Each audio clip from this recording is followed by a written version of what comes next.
Chers amis, bonjour. Aujourd'hui, nous allons aborder le thème « Un homme nouveau » que la Bible nous appelle à être.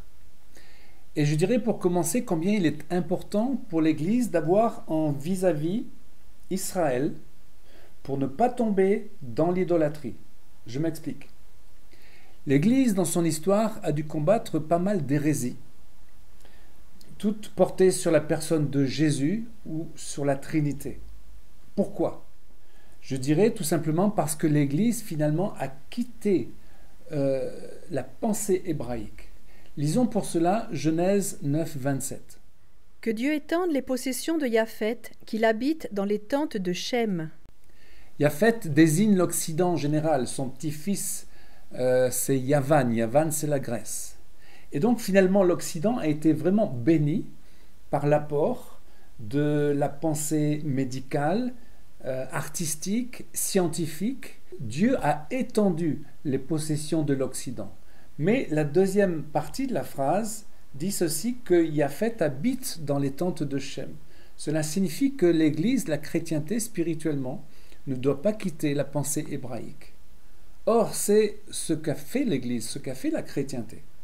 Dès le IVe siècle, l'Église, avec le roi Constantin, vous vous souvenez, s'est coupée de toutes ses racines hébraïques, a abandonné tout ce qui concerne le Shabbat, les fêtes chrétiennes, etc. Il y a une illustration dans la Bible avec le roi Jéroboam. Après le règne de Salomon, Jéroboam finalement a créé l'Israël du Nord, avec les veaux d'or de Dan et de Béthel, en créant une sacrificature illégitime, un calendrier nouveau. Bref, il y avait un déchirement d'Israël en deux parties, le Juda au sud et Israël au nord. Et finalement, nous retrouvons ça dans l'Église, dans l'histoire de l'Église. Alors, allons maintenant au mystère caché de toute éternité, selon Paul dans Éphésiens et Colossiens. Lisons pour cela Éphésiens 3, 10. À moi, le moindre de tous les saints, a été donnée la grâce d'annoncer aux païens la bonne nouvelle des richesses insondables du Messie et de mettre en lumière le mystère caché de toute éternité en Dieu qui a créé toutes choses. C'est pourquoi les dominations et les autorités dans les lieux célestes peuvent connaître aujourd'hui par l'Église la sagesse infiniment variée de Dieu. Nous avions déjà abordé ce sujet sous le titre « Le secret du plan ». En fait, c'est le mystère caché de toute éternité. Et pour cela, je ferai intervenir un savant chrétien qui n'est plus de ce monde. Son nom est David Baron et ses pensées sont mises en lumière par un frère messianique du nom d'Arthur Katz, pour ceux qui connaissent, qui n'est également plus de ce monde. Il dit la chose suivante. Le mystère d'Israël a pour l'Église un caractère si essentiel. C'est une question tellement centrale et indispensable à l'Église afin qu'elle soit elle-même, que si nous l'omettons comme nous l'avons omise au cours de notre histoire, alors l'Église tombe en décrépitude. Et il rajoute, nous prenons à cœur ces desseins éternels dans l'exacte mesure où nous prenons à cœur Israël, car la question d'Israël est en effet son dessein éternel, son mystère éternel. David Baron partait du principe que Paul avait crié à Dieu. Je désire l'anathème pour sauver mes co-religionnaires. Et il précise que ce cri n'est pas le fait que Paul soit juif, mais c'est le cri de Dieu. Parce que Paul est un homme spirituel fondé en Christ. Et il y a là une pensée extrêmement importante. David Baron parle du cœur apostolique de Paul et il dit que ce doit être aussi celui de l'Église. Arthur Katz dit ceci, « Ne pensez pas que je prends ce sujet parce que je suis juif. Si j'en parle, c'est parce que c'est le choix de Dieu. En effet, la question d'Israël est en réalité une grande question morale. C'est un combat entre Dieu et les puissances des ténèbres. C'est le reflet de deux sagesses et de deux voies inconciliables. Dieu veut faire une démonstration éclatante en face des principautés et des puissances dans les lieux célestes, comme l'a affirmé Paul en Éphésiens 3.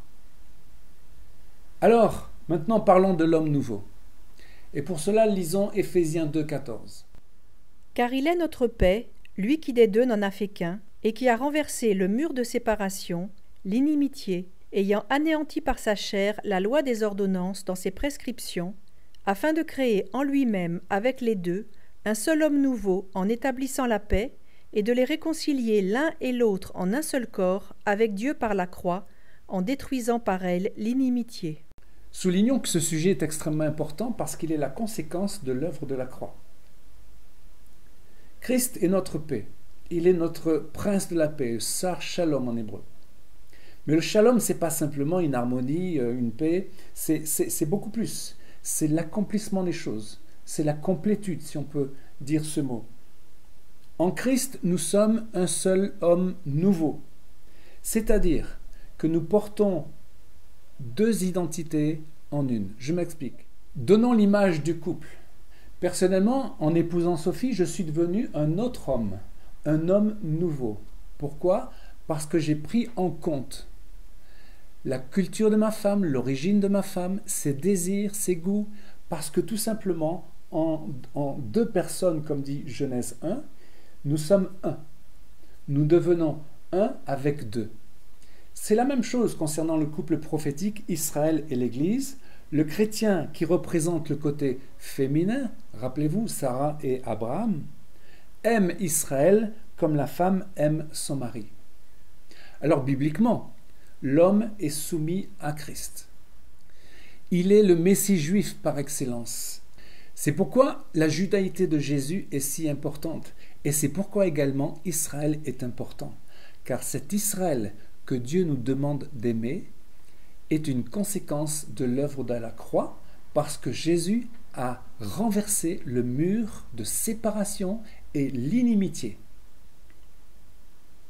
Sans Israël et sans la connexion avec la judaïté de Christ, l'Église est condamnée à tomber dans un piège que Paul révèle. Lisons Romains 11, 19. Tu diras donc, les branches ont été retranchées afin que moi je sois greffé.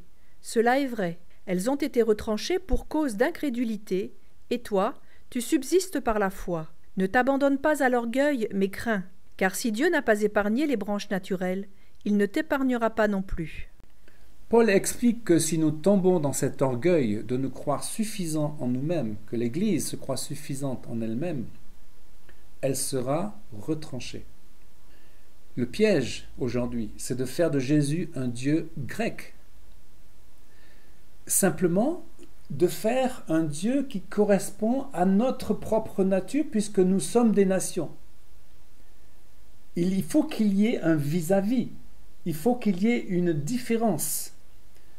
Ce Messie juif, c'est celui qui vient à nous qui sommes des nations. Il y a donc cette complémentarité. Arthur Katz disait ceci. Hier soir, j'ai parlé devant une assemblée composée d'Arabes. Je leur ai dit, si je suis là ce soir, c'est parce qu'un jour, au plus fort d'une crise dans ma vie de juif athée, j'ai vu la gloire du Dieu d'Israël en tant que lumière des nations, et j'ai vu cette gloire sur le visage d'un non-juif. Pour un juif, il n'y a rien de plus puissant. Arthur Katz explique combien un goy a une signification vraiment importante pour un juif. Il parle de sa grand-mère. Et dans l'histoire du peuple juif, il y a eu tellement de choses horribles que le mot goy a une force terriblement négative. Mais, rajoute Arthur Katz, c'est une hostilité séculaire voulue de Dieu. Parce qu'il dit que nous devons nous élever au-dessus de cette hostilité justement, qui est naturelle, pour être en présence d'une manifestation de la sagesse divine. Des deux peuples, Christ a fait un seul homme nouveau. Il est notre paix. Et la paix, le shalom, c'est beaucoup plus que l'harmonie, c'est l'accomplissement des choses. Chers amis, nous devons vraiment avoir aujourd'hui cette foi authentique et complète qui vient du mot shalom, shalem. L'œuvre de la croix a fait de nous un homme nouveau. Et toute notre vision de la foi et de l'Église doit être élargie pour être alignée sur la vision et les pensées de Dieu. Le cri de Paul, c'est le cri du Seigneur. Dieu ne veut pas seulement la restauration d'Israël, il veut la transfiguration de l'Église. Et que la messianité, la judaïté de Jésus nous y aide. Amen.